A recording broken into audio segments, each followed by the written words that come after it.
going to discuss Chapter 3, Maintain Business Tools and Technologies. Let's proceed with record keeping and monitoring of business tools. Each tool has to be monitored and controlled for various reasons. It is important to know who has the tool so that it can be located should the need arise. If the tool is to be used for a set of period, there needs to be a process that should be followed to get the tool back. Companies need to develop a procedure to allocate the tool to a user and record the date or time that it is expected back. Record keeping and monitoring of business tools and technologies help you to conduct better business. Good record keeping can be your proof that you have made considered decisions and taken appropriate actions. Record become your protection if you are questioned of usage and returning of tools and technologies. There will be a person or people that have the authority to release the asset and maintain the business records. The business will need the documentation to record the movement of the tool, the allocation and return. There will also be some form of documentation to the user so they know when the asset is to be returned. The documentation could be a piece of paper with the relevant details or it could be an email. For some tools, there will be procedures that need to be followed when the tool is returned. In some cases, a record of usage will determine maintenance requirements. Photocopiers will need a service after a predetermined number of copies and have been done. Printers also have similar requirements. When there's someone or a group that has the authority to check on the business records, it will be easy to determine the maintenance requirement and the time that business tools being used by employees. Damage. Companies should always create rules and responsibilities for tools that are damaged as a result of negligent behavior by the user. Some businesses will have the insurance and others will be willing to accept the damage as it is not a common event and may not occur at all. Others will have a statement stating that the responsible party will be expected to pay a percentage of the cost as an encouragement to take responsibility for their actions and to utilize a higher level of care and responsibility when dealing with the business tools. There will be also a need for reporting process to ensure that the appropriate action is taken to ensure that the tool is available when next required. This may be having the tool repaired if possible or the initiation of the replacement process. Rules and responsibilities are important to know, especially when you are working at a company and using business tools. You as an employee need to take the responsibility when you damage the tools and you need to pay for it. Security tools is rolling business tools. The storage requirement for each tool must be considered. There is the physical space that will be needed for the tools at any time. There is the security trade of the more secure and more accessible. Management will need to determine the level of the security required and the resources that are to be devoted to the security. The simple tools is a document that controls the use and access to be the tools. The chip is the book that records all the relevant information and has to be designed and access and use of the tools. Other security tools include a selection of the following. Number 1. Password. Computer system can have password protection that restrict access. When considering access to knowledge or information, user can have a security access attached to their login profile. The disadvantage of this system is that the user will forget their password and some protocol needs to be established to enable user to reset their password when they forget them. To increase security, password can be set up expire at regular time interval and force the user to create a new password. Any system will need to have a method to reset a password. In most cases, the password cannot be ready, but anyone in the system so that a process will be required to reset password. if they have been forgotten. Swipe card access. Access to the tools can be controlled by the use of swipe cards. Systems can record each person that accesses the storage area and also the users that take the tools from the storage location. This has a higher cost than the paper approach but provides greater flexibility and, of course, does not rely on a person to check the item in or out. Swipe card access, which is used in physical security, but also for credit card payment or identity verification. You must pull through or swipe the card through a magnetic reader to be able to confirm the data stored on it and enable the card access system to do its work. The access card is used by persons to gain access through the door secured by the access control system. Number 3, security cameras. This can record handling and use of the tool in the area as well as recording access. It may be that many people will need to access the area where the tool is kept. A security camera can record who actually uses or even touches the tool and how they use it. The presence of the camera also acts as a motivator to staff to ensure that they treat the business tool in an appropriate manner, as they know they will be recorded and can be held responsible for their actions. In short, a security camera is a video camera that records people activities in order to detect and prevent crime. I'm going to discuss lockable access. Lockable access. Locks can be used to prevent access and to enhance the possibility of the tool being available for use.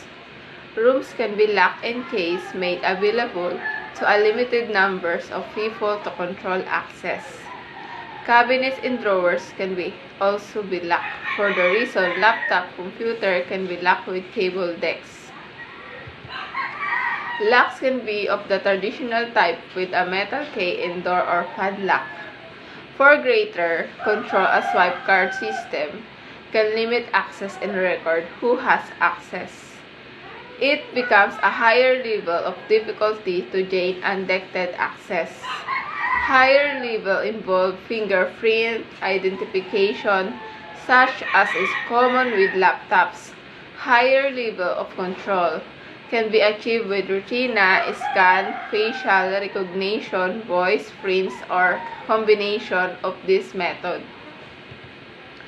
Each of these control has benefits and costs. Management will need to consider the level of control that is required and determine the level of resources that will be required to install and maintain the system to a level to provide the required security level. It is silly to implement a system of swipe card access and never check on who is actually accessing the tools. Audit. Audit refers to the assessment of the process that are in the place on how the business tools are monitored, controlled, and used.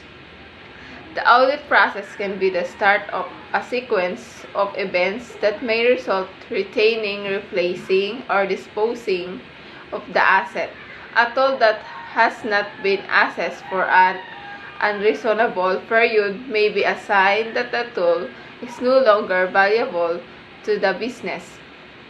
The audit shall be also confirmed that all relevant documentation for each business tool is present and located in the correct location, as well as the individual tool and the associated support item manual are important factor in the efficient use of the tool.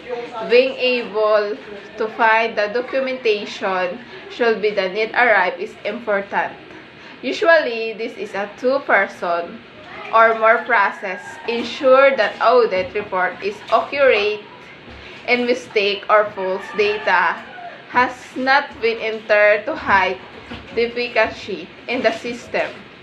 So, if both sides they both agree to the details in this complicate or reduce the possibility of fraud, innocent mistake occurring. So, the audit process should be a standard management process and not seen as an expectation. So, although it is impossible to dedicate time period for this process, for every business, it will be highly or unlikely that the time between audits is longer than 1 year. My report is information as a tool. Information is an important business tool in a modern organization. Like the other tools, it needs protection from unauthorized use and access. It needs maintenance as information that is old or outdated may be useless and even dangerous. Here are some examples of scenarios that an old or outdated information may be even dangerous. Buying goods from the wrong supplier and paying too much because prices have not been updated. Buying the wrong goods, examples given, Roma instead of cherry tomatoes because the order requirements have changed but these have not been recorded in the system. Sending accounts to the wrong address because the client's details have not been updated. Information has a shelf life aspect or age characteristic. It may be easy to see that a mobile telephone is old and has limited functionality, but it is virtually impossible to determine, without other details, that a piece of information is old. A person can look at a price list of fruit and vegetables and determine which are incorrect because they were at the market last week and know the price. It is impossible to look at the price on a screen and visually identify it as old without that additional insight. Systems can include metadata to meet this need. Metadata is data about the data. In the case of an ingredient price, the metadata could be the last date and time the data was updated, or who did the updating. This provides some assurance on the quality of the data. A price that had not been updated for a year should be treated with suspicion, while a price that was dated yesterday can be relied upon with some confidence. Just as with other tools, there is an access issue. Privacy laws and commercial considerations mandate that people that are able to view the certain information must be controlled or limited. In most cases, privacy laws allow only people with a valid reason for accessing the information to be allowed to do so. Managers may have a legitimate business reason to view the personal details of a staff member, but it is most unlikely that a colleague will be able to provide an acceptable justification. Thinking that a coworker is attractive and wanting to invite them on a date is not a sound reason to access their personal details. It therefore follows that access to an organization's information must have the same access limitations and restrictions as other business tools, and many of the control techniques can be equally applied to information access. Locked rooms can hold paper or computer information. Passwords can restrict access to the computer, the program, or the file on the computer. Security cameras can survey the area to monitor access. Information can be signed in and out, and responsibility attached to its use. Legal implications. Where information is disclosed, various privacy acts and controls can impose penalties for the business and the individual for acts that breach the act. Computer programs have had to be changed to hide information about guests. staying in a hotel as it was deemed that not all employees needed to see the guest telephone number. Maintenance.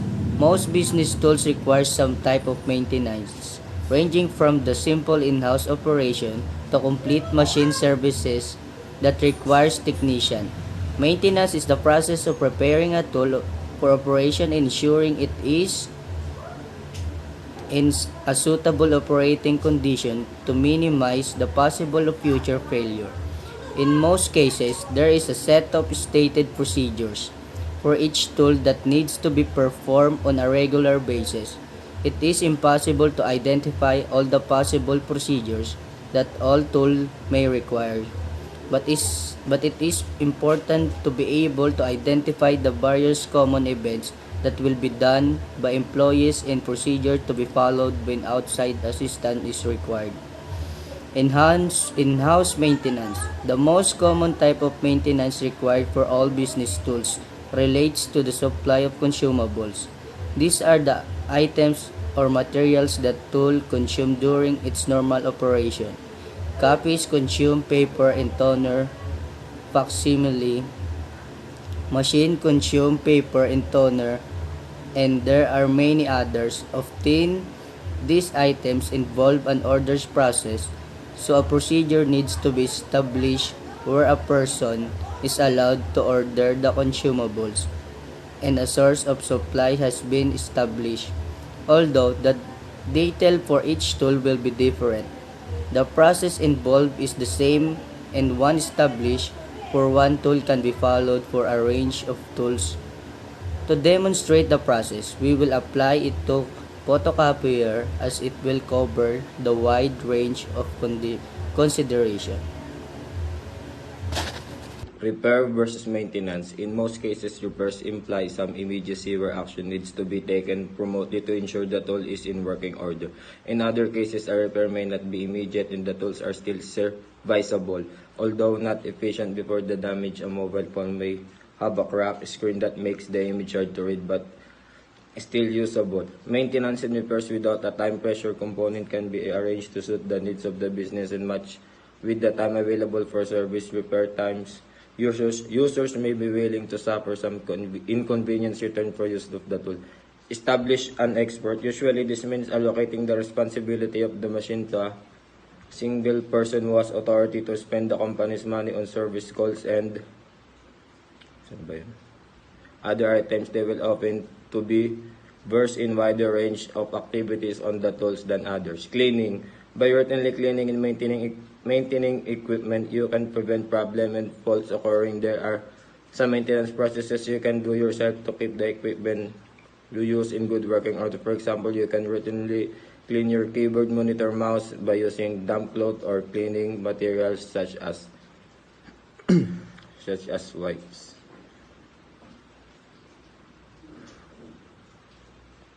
Sa repair maintenance, alam po natin kapag nagalaw na or na-repair na isang device, hindi na siya magpa-function as new, and repairing does not bring the device back to normal, and posible po na mag-lead ito ng glitches once na-repair na.